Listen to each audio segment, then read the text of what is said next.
this week's episode of the B3 Podcast. I'm your host, Brett. I got Matt GPT and Tanner the Head. We have our show partners, Elite Nutrition. Check them out at EliteNutritionOmaha.com. Use code B3 at checkout for 10% off. Go to the store in Omaha or Lincoln and yell B3. Get a free shaker. We also have Rosewood Block to make the best cutting boards and barbecue. Fully customizable. Check them out at rosewoodblock.com. Use code B3 at checkout for 10% off there as well. And Omaha Barbell, the real Midwest Mecca. If you've never been here, I don't know what you're doing with your life. It's incomplete. Stop by for a great workout and a great atmosphere and a great experience. That hole in your heart, that sadness that's with you. Yeah. That should be your new slogan. We complete you. Yeah.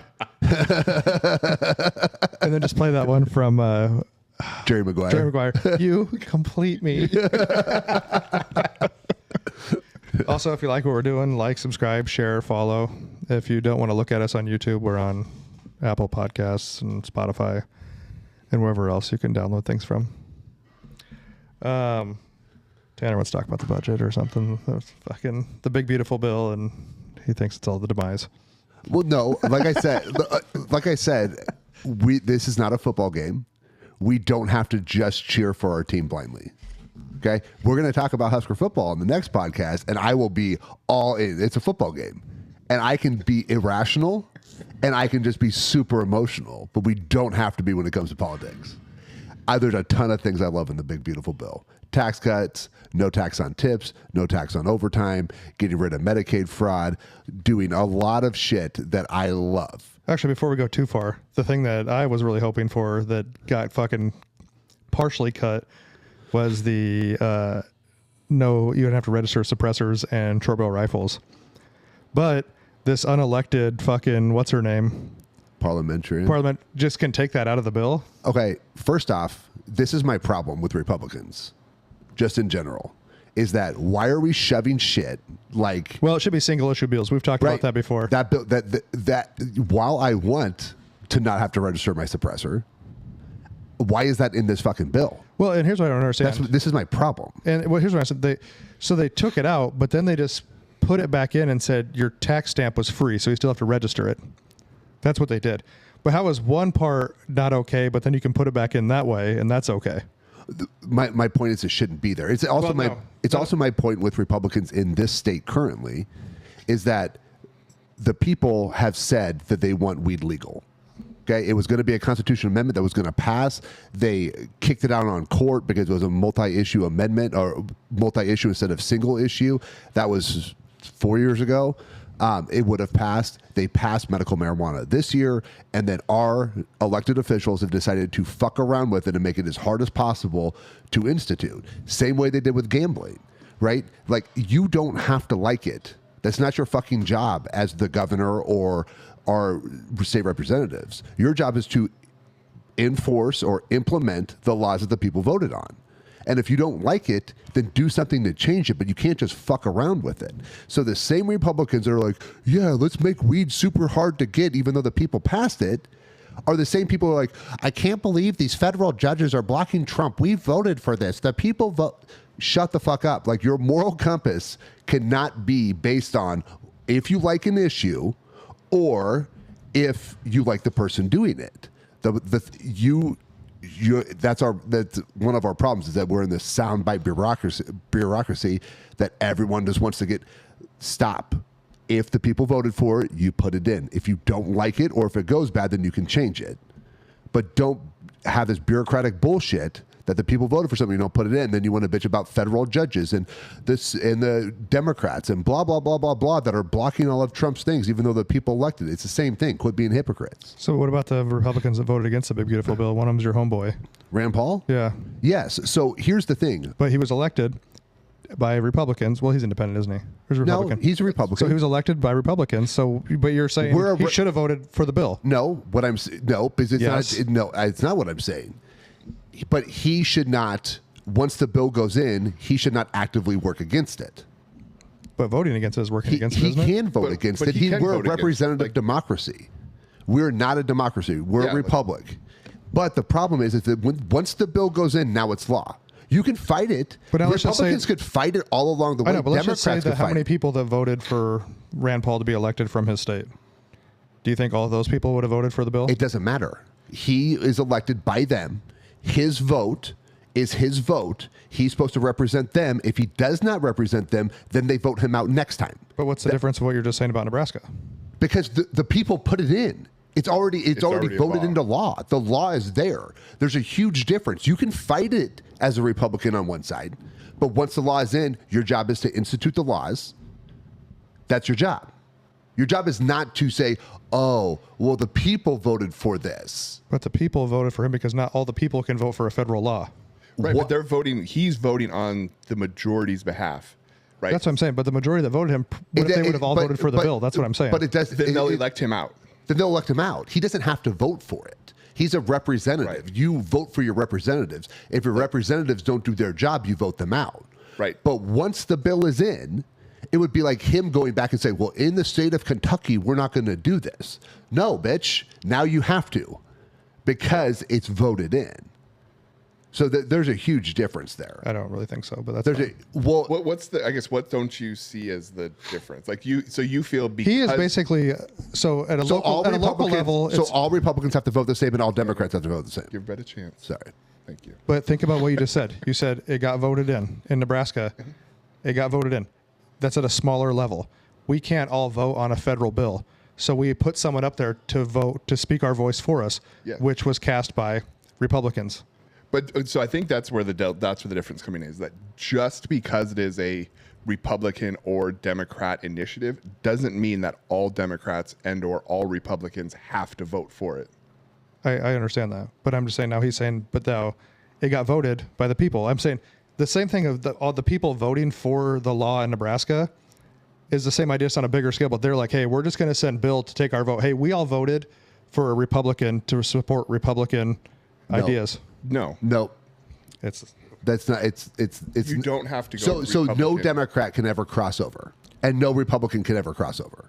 I'm not saying that. I'm saying based on what you're saying. Yes, based on what I'm saying, we have a ballot. So if the government, if we had a federal initiative that the people voted on federally, then regardless of which side it fell on, if the people voted for it. But that's not how our government works. We vote for representatives to the federal government. Yeah, because otherwise it would take an eternity for every single person to vote for a bill. Well, so we send a majority like, hey, we're going to send one person. We do it every 4 years. It's called an election. No. I'm saying for every single bill that came through, every time they were trying to pass something through Congress, we're like, well, all the people have to vote. We're like, no, we're just going to send one person from each party, from each state to vote. Representative to vote on their behalf. But that person votes. Right? We don't agree with everything our representatives vote on. We vote for the representative. They do it different than a state, local municipality or a state government. Because it's a larger scale. But no, it's because we voted on the actual bill. The people in the state, the people vote. We also have representatives that do laws the same way the federal government does. But on this, it was a ballot initiative, which means it comes to the ballot and the people vote on the ballot. This isn't a law because they pass tons of laws that we don't vote on. The state and local governments pass tons of laws we don't vote on by the representatives we put there. And if they don't do the job we like, then we vote them out. But I understand how it works. But this is a ballot initiative. This is completely different. The people voted for it on a ballot. At the state level. At the state level, the people voted on a ballot initiative. But the things that like on this big, beautiful bill, let's just take that one for right now. Yeah. And it's like the immigration thing. That was basically a ballot initiative. That's what Trump ran on. No. He didn't run on immigration and tax cuts. He did, but it's not a ballot. This is... But your people are voting for him, not for the initiative directly. I understand, but they're voting for that person based on his issues, and then they assume that the Republicans' constituents are going to support what the president ran on because that's what he... Now, all the other stuff that he didn't ever talk about that might go on or whatever... Well, all that stuff in his bill. A lot of the stuff that, like, Trump, for me, was more of a vote that I thought he was less dangerous than the Democrats. I was not a proponent of his tariff plan. Like, I thought his tariff plans were not a good idea.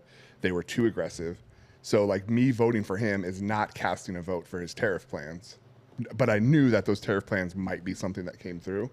So that's like a direct instance of I voted for this person not because of everything that they encompassed, but I thought that the other things that they did bring to the table outweighed the negative for that, and definitely the negative for the other side winning. There's a big difference between voting for a representative and voting for a straight issue.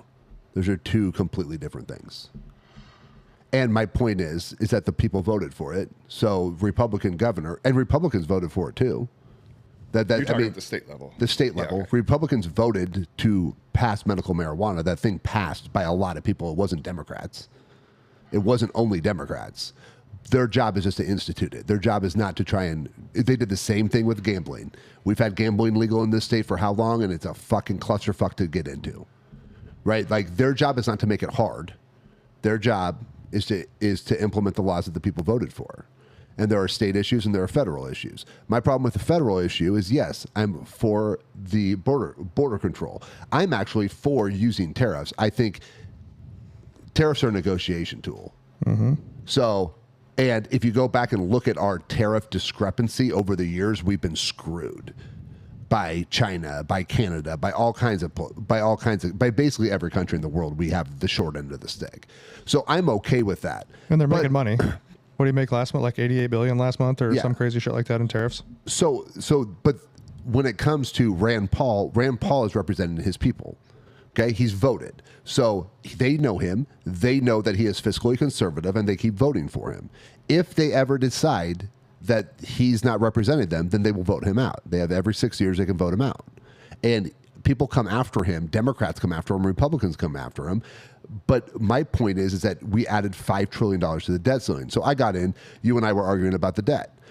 So here's the problem with the debt, is that we make interest payments to our debt holders. Now, our debt holders, 80% of our debt is held by either foreign countries, which is about like $8 to $9 trillion, corporations or owning bonds, and the people owning bonds, things like that. So we have to make interest payments at about twice a year on that. And the interest payments we have are approaching or will be over $1 trillion.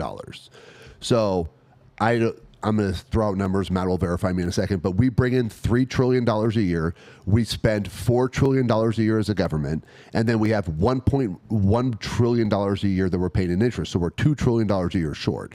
But those interest payments still have to be paid. Those interest payments have gotten to a point to where they're like 4.5% to 5% of our growth of our GDP. So it is a significant amount. It's actually more than we spend on anything else, is the interest on our debt. The thing is that all of our debt was financed on lower interest rates. Or not all of it, a lot of it was 1 to 1.5%. Now we're refinancing the debt because we have to borrow money to pay the interest payments, and the interest we're paying now is 4 to 5%, averaging out to like 4.5%. So it would be similar to, like I was telling you, that you have a Capital One card that you have maxed out that you're paying 5% interest on, but you have to make that interest payment. Now you have a Discover card that you have 10% interest on, but you have money available. So you borrow money from Discover at 10% to pay back the 5% that you're over here just to make the interest payments.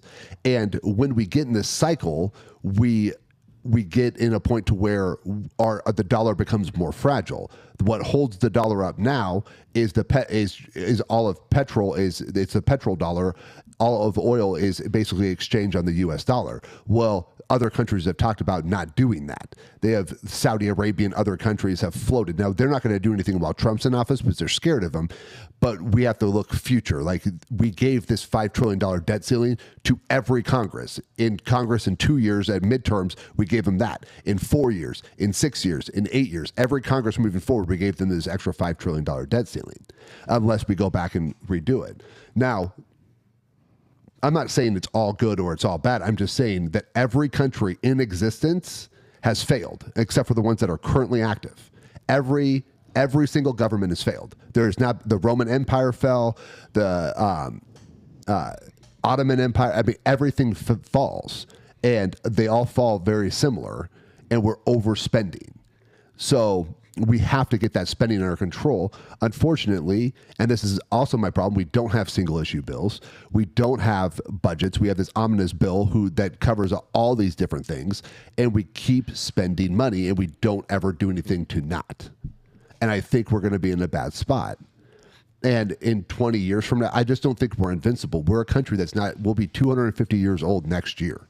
Like, we're a young country in the history, as far as the history of, I feel like time's very abstract to most people, and they kind of feel, but like just in the last 100 years, look at what has changed.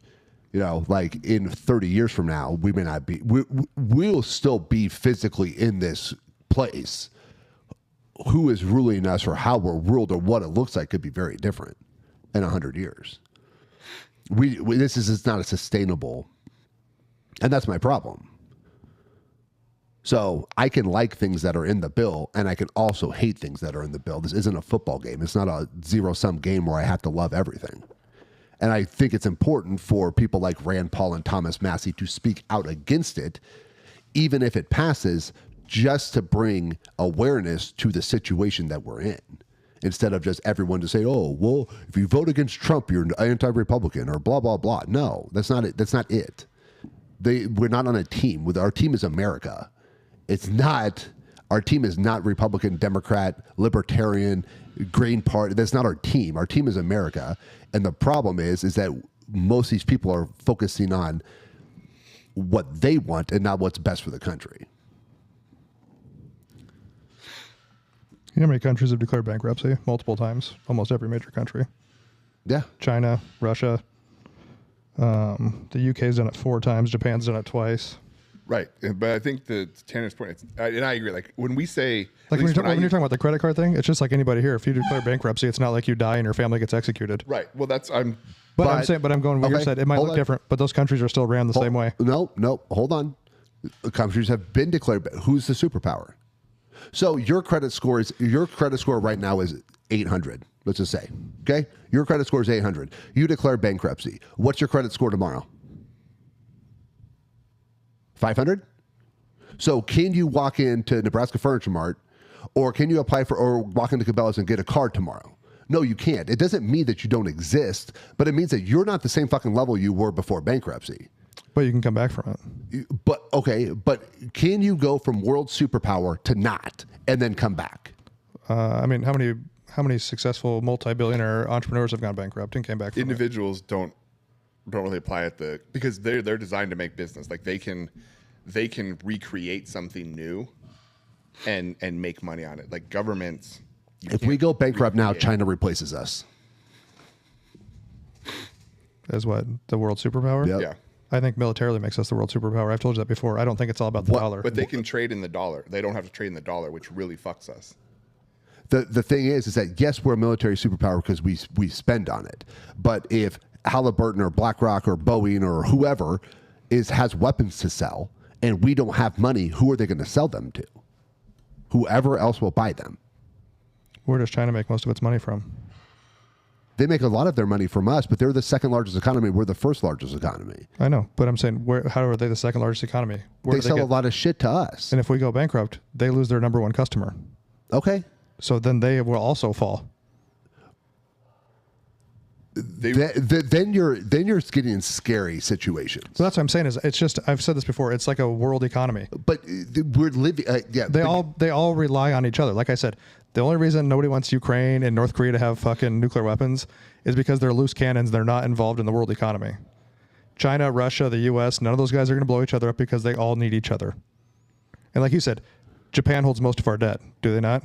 Yeah, it's Japan, then China. And actually, the people of the U.S. and companies hold 60 to 70% of the U.S. debt anyway. Yep. Now, China used to hold most of our debt. They held the most up until like 2015, 2016. Since then, they have been slowly selling it off and re-diversifying so that they are not backed by the U.S. dollar, which on the global stage is not good for us. Like, there's a lot of money and there's a lot of things elsewhere. Like, this is the same thing, and this is like with history. Giants fall, the superpowers fall. This happens. The Roman Empire fell. Like, you're not invincible. We think we're invincible, and that's the problem. Is that you think we're invincible, and the average American thinks we're invincible. That there's nothing that could ever possibly happen, and I'm just saying we're not. Like, I don't think we're invincible. I just think that everything is so tied together now with every country. Well, then it could be a total collapse of the world. What if we're 10% ahead of China on the economic stage. I don't know, just make up numbers, right? We're 10% ahead, and it flip flops, and then China goes 10% ahead of us, right? We are still number 2 on the world stage, right? So we're still number 2. We could still be just as big as we are. Maybe we're a little bit smaller, but now China is number 1. That dynamic changes the world stage. Like we're still here. We still have, there's like a bunch of second order consequences that we probably can't think of, but like it's a big change for us. We're still here. We're still number 2 in the world. We're still one of the most, if not the most prosperous country compared to like all these other places, but we're not what we were. And that's a big change. We have been the world superpower since we dropped the bomb because we had it and we used it first. And that's why we're the world superpower. The technology is changing to where like whoever gets to AI first and whoever utilizes it first is like that. The technology is going to be the next thing that determines the superpower. If our credit sucks, we owe a bunch of people money, we can't pay it off, and we're overspending. We have a government that just keeps doing it and doing it and doing it. It is getting exponentially worse. Yes, we've had debt for 200 years. Yes, that's the way it's been, but it's getting exponentially worse. Like it's growing too fast. That interest is compounding on itself to where now it's almost 5% of our GDP. It's going to be $1.1 trillion in interest payments. That is not a sustainable business model. It's not a sustainable government model. And that's the point that Rand Paul was making, and that's the point that I think Republicans should be making, conservatives, is that yes, we like a lot of this. We like the tax cuts. We like the border security. We like the making it to where you have to be a U.S. citizen to get Medicaid, even though that was the law, it was being abused. We like the fact that hospitals, so this is another thing, hospitals are overcharging Medicaid and Medicare patients because the way the contract is set up currently, the government will bail them out of 65% of their bad debt. So if you're on Medicare and a procedure costs $1,000, I'm going to charge you $2,000. Okay, and Medicare is going to cover it, and the rest of it's going to be yours, and you're going to write it off. You're not going to pay me because you don't have the money. So I charge you an extra $1,000, and now the government kicks you $650 because you can't pay it, but I'm overcharging you anyways. Does that make sense? Yeah, I thought Medicare and Medicaid had like fee schedules though. But they were but their bad debt, they were overcharged. But they have fee schedules, but they were running them up, and they were overcharging patients. So they have a fee schedule, but they were overcharging patients, and that ends up being billions and billions of dollars. Gotcha. And they were because the government with the contract would pay 65% of the patient's bad debt. Yeah. Yeah, like the whole thing is a big fucking scam, and we need to be aware of it. But most people don't know. Most people don't know that Medicare and Medicaid were paying up to $5,000 for some drugs that you could go get for cash for $16. Which is wild because most of the time, like Medicare and Medicaid, like they pay the lowest amount. Like everyone hates taking them because of that. Well, they hate taking them because of all the things, but as the people who quit taking them down, the amount of companies quit taking them, then the people that were taking them there's all this cronyism that comes in, and all these favors, and all this shit that comes in, and people were abusing the system, and they're abusing us, and that's the thing. Like it's okay to talk about, and I don't have to say that everything Trump does is good. I like Trump overall. I like most, but I'm not a Republican. I'm done with that fucking party. I'm done. Like they aren't conservatives. They are just part of the uniparty. They're all the fucking same. It's okay to say that they're not conservative enough. They're not fiscally conservative enough. Doesn't make me anti-American. Actually, I think it makes me more American. You'll always be American to me. Yeah. Thank you.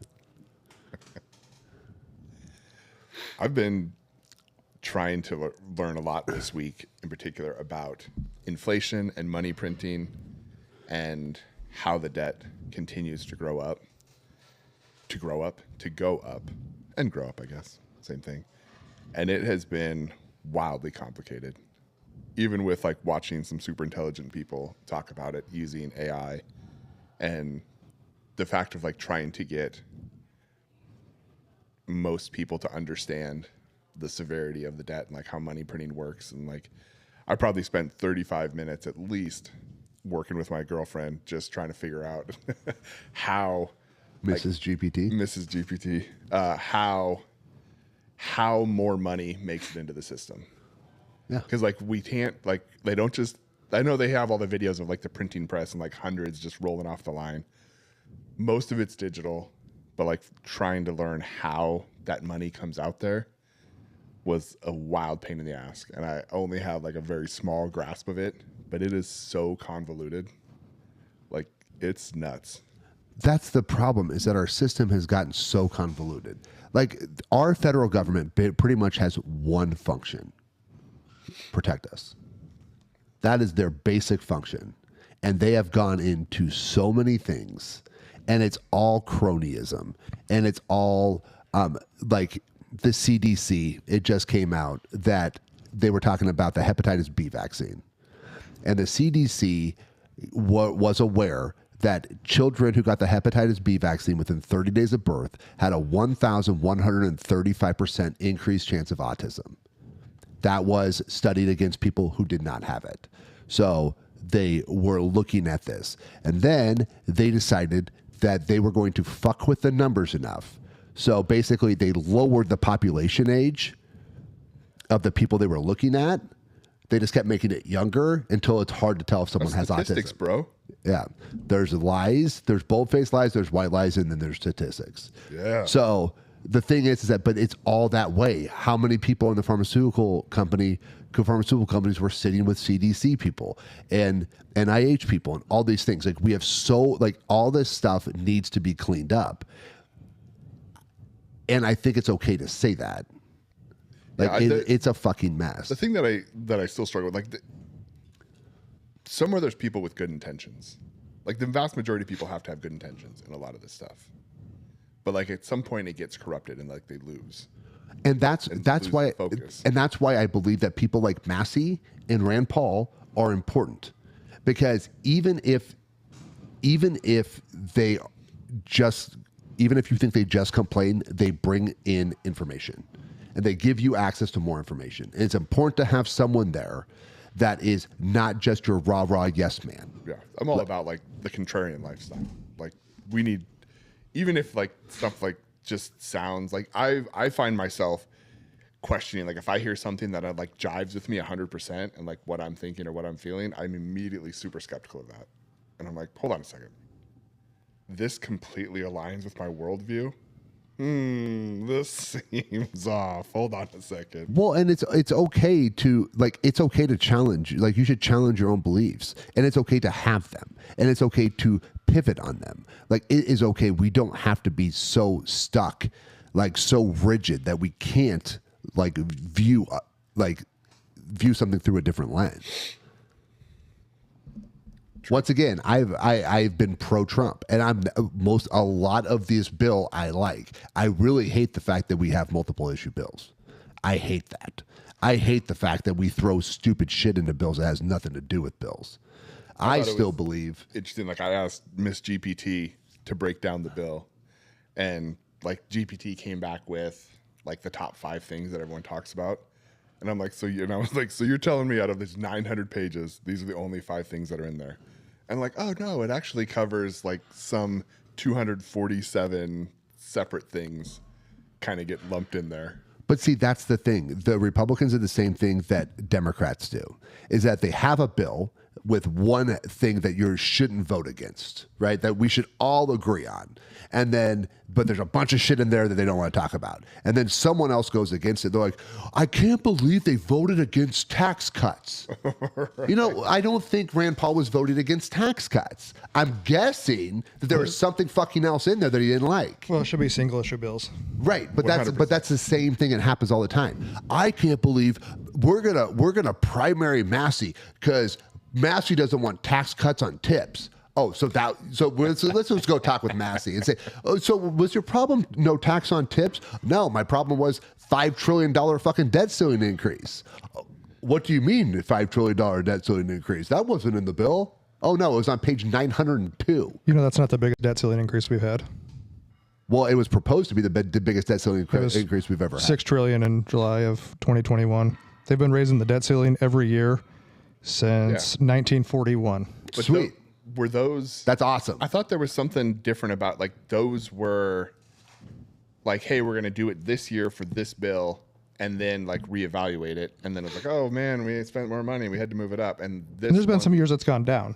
Yeah, They've but I they've thought reduced there the was debt something ceiling. about this year was like, hey, we're just bumping it up proactively, and it's in place, so we don't have to vote on. That's why I don't think the one this year is actually like a full on. I think they can actually go back and renegotiate that debt ceiling. Well, they have to. Well, You have to go they back can. and you have to pass a new law. But yeah, it's been going up every year for like 80 years.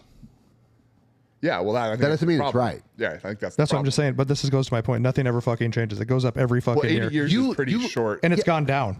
But- They did like the 6 trillion, then they did 480 billion, then they did 2.5 trillion, and then it got suspended, and now there's 4.7 trillion, whatever, the January 2nd. July 2nd. No, this is January 2nd of 25. Oh. It says de facto. I don't know if that one got shut down. That was but I'm just saying it's been going on. Yeah, but so And if you look back to like 1940, let's go to like 1943. They raised it 85 billion. That's a lot for 1940. Okay. So how many 85 billions are in 5 trillion? How many 85 billions are in 5 trillion? Yeah. Is it 1,000? Or it's maybe what, 4,000? Well, there's 10 to get to 850 billion, right? Oh yeah, 85. Yeah, I'm sorry. Yeah, There's Those 10 to get to 850 billion. So like There's 100. So it'd be so 100 to 8.5 50 trillion. times? Yeah. 50 times the increase? And 50 times the increase is just inflation. That was since 1943. So So 50 80 times over 80 50 years. times the increase in 80 years. It's not. Once again, what was our national debt? I said it doesn't go back to 1917 when the debt ceiling was started. Well, and the Fed owns some of our debt, which is also just if you want to get into something that's impossible to figure out, try and figure out the Federal Reserve.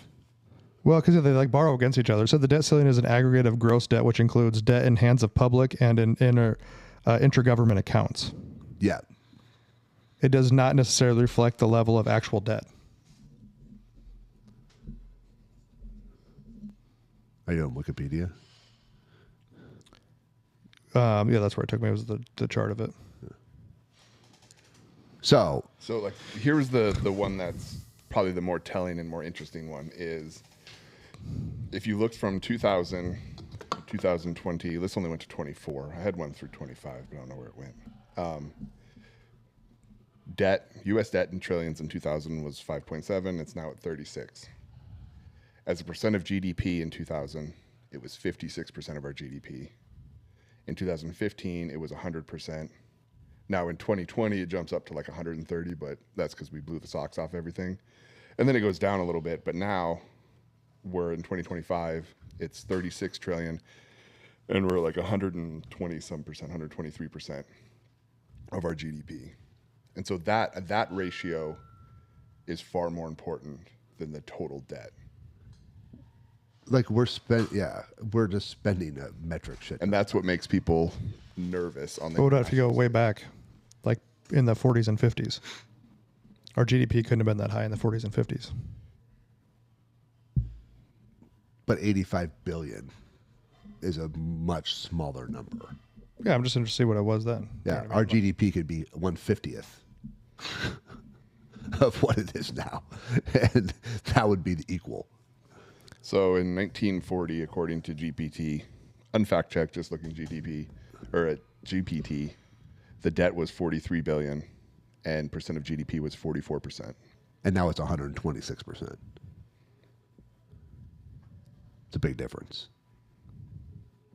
Like you said, it's so convoluted that we'll never actually understand it because they make it so But convoluted. you can understand the generalities of it. Like to understand that it's your percent of GDP is really important because that's obviously the money that you're bringing in, and it's going to be consumer confidence. And by consumer confidence, I mean international stage and people who buy debt from us. When it gets to be too high, people get skeptical, and then they're less likely to buy bonds, which is how we pay for our debt. Which then the interest goes up. Right. When they're less likely to buy bonds, we raise the interest rate that we have to pay on. So like Tanner said, we end up financing old debt with new debt that's more expensive. And then in order to pay that, we end up having to print more money or inject more money into the system, which means the feds buy more bonds, which injects more money to dilutes it, which means you need more money to buy bonds and buy stuff in the future, higher interest rates. Which is why inflation was so crazy after 2020, because we just put a shit ton of money into, like, a shit ton of money back in there. We printed a ton of money. Like, this is all things that happen. You know what? I hope I'm wrong. I hope I am. I hope that this is just like this is all make believe, and it doesn't fucking matter, like you say, and everyone just has a gun to their head and no one's going to pull the trigger. My fear is that someone does. So, well, and what I would like to understand more is the debt owed to the people, because what interest are you paying on bonds that people owe because they max out at a certain type anyway? So you're just holding money that you have to pay. So actually, the scary thing is a lot of those bonds held to the people aren't directly to the people. They're in mutual funds. So they're in mutual funds and people's retirements. So and how much of it is estimate? You know what I mean? Like if we all croak before we cash in our fucking bonds, where's that? They pay out. Well, you still get pay paid. out interest for like whatever you have for your bond. They pay out an interest every year on that, and then at the bond's maturation. But how many do you think that they like after so long? If you croak and nobody's there to claim that money, you know what I mean? Like I bet it's a small percentage because again, if they're owned by. If they're run by a mutual fund, my family cashes out the mutual fund when I die. I like to think of. No, but I'm saying if nobody. That's what I'm saying. If nobody, how many times has somebody died and like no one claims There's that money? always somebody to claim. Or they didn't know that somebody, or how many like circle back into the, because unclaimed funds after a while go back into the government. That's what I'm saying. So how many like, how much of this is just projections? Do you know what I mean? Of like Let's what say we it's owe. $1 trillion. That's still 35. Well, if they're saying it's 40 to 60% of the debt is owed to the people, it's more than $1 trillion. But it's But I'm not saying $1 trillion of default. Oh, yeah, it goes. Like even if it's $1 trillion of defaulted money that like, hey, we overestimated our debt by $1 trillion, that doesn't help. I think the whole thing, the bills, and the whole thing is convoluted that no one fucking understands it enough anyway. And my point is, it shouldn't be. No, it should be, and I've said it should be a single issue bill. You can write it in legal jargon and write it in fucking retard layman terms, so we can all fucking just read it and be like, hey, this is what's going to... Don't use a bunch of legal shit that talks in circles that us commoners don't understand. They can write it in plain English. That's what I'm saying. If you want to have a legal one for your books and then you have the layman's terms next to it, whatever. But yes, it should be a single issue bill so everybody can understand it. And the debt us talking about it should not be this difficult for the average person to talk about. Do you know what I mean? Like, it should be like, this percentage is owed to this people. Okay, well, tell me, like, break it down to everybody. Don't just say, like, 50% is owed to the people. Well, how is this breakdown? Well, that's part of the Ponzi scheme, Brett. Well, that's I understand that, but it should be broke down. But they don't have to declare that because then that would be like you having to declare your investments. And so no, they don't have to say per person, but just say, hey, we owe this in like mutual funds, or I don't care per person. Right. But They just don't have it all broken down. because then they can hide money easier that way. And Social Security, where we're borrowing from Peter to pay Paul, you know what I mean? And like all this other shit is where it's a giant clusterfuck. Yeah. So I guess my point And then is, we don't have these debates of what's going to happen with money. my point is, I do like I like a lot of what's in the one big beautiful bill. I think it should have been way skinnier. And I think that there is a huge problem with our debt. And I don't think a lot of people care. It's fine. If your dollar ends up being worth nothing and Saudi Arabia starts trading in the fucking yen with China, I guess you'll find out. Well, hasn't the whole BRICS thing already fell apart?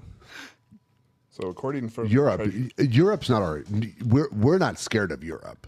No, but hasn't that BRICS thing already kind of fell apart though? When they were all joining that, they were going to do a different currency and stop trading in the dollar and all this other shit. That already kind of fell apart. Everything is paused. Trump scares people, so they don't want to fuck with him. What do you got over there? So I got looking here as of 2024, debt roughly 36 trillion, publicly held debt 29 trillion. Now that includes foreign and domestic investors. Of that 29 trillion, 78% or 22 trillion is held domestically. Yeah, but I just want to know what that of the domestic holders.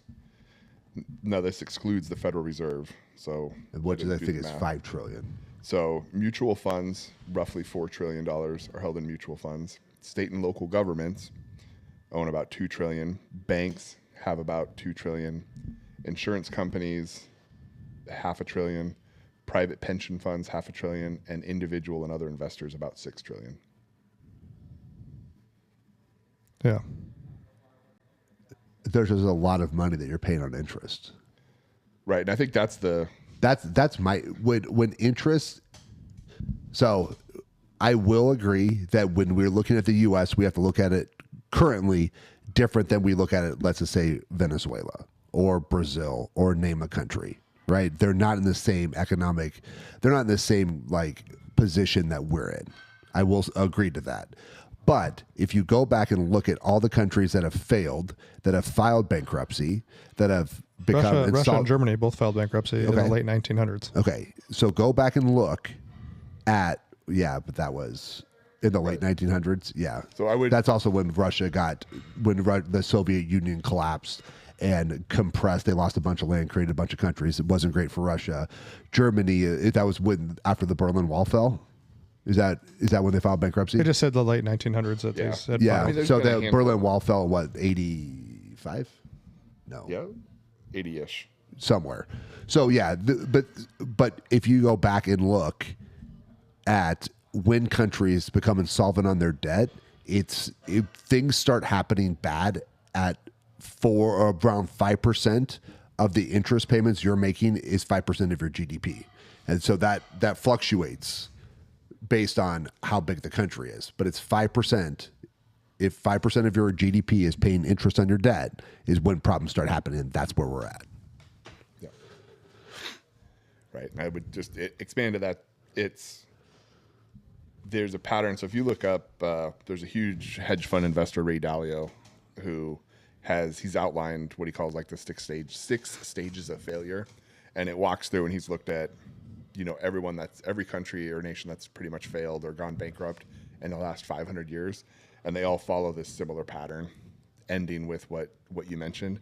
The point that is important to clarify is that the end result is different for each country, but none of them are good. So it's just like if all three of us today went and filed bankruptcy papers, like we're all three going to have different outcomes, right? We're going to do the same thing, but we're going to have different outcomes depending on where our debt is, how it is, like what our income is, cash reserve, all that good stuff.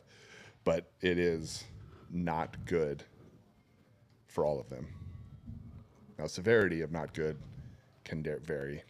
And once again, to Matt's point, it doesn't mean that we fall to number 227 on the country list. Like we're still top 5 for sure. Yeah, but it doesn't. But we may not be number 1, and us not being number 1 is bad for the world. Well, I guess all we can do is wait and see. If China's 1, that's bad for the world. Guess we'll have to wait and see.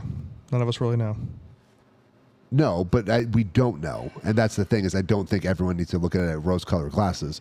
Now, when we talk about Husker football, I will let them know all the rosy things that are going to happen. But this is not a football game. That's true. Well, it was a lot of information that no one really knows the real answer to. So we'll have to wait and see. I feel like I got at least like 3% of the information. And, that's what they want you to feel. They want me to feel like I don't need it. So you guys put in your input, what you think about that. And in 30 years, we'll come back to this and see where we're at. Well, I'll be dead. A lot of hope for yourself. 76 is past the average life expectancy. I thought it was like 84. 76 or 77, I think, is like. There we go. I'll be right there at death. Now. Yeah, be knocking on death's door. Doorstep just to find the answer. He will definitely, if he's alive, be that person that's hunched over from carrying all that head weight. Like those old people you see staring at the ground. Traps up. Yeah. All right, guys, like, subscribe, share, follow. We'll see you next time.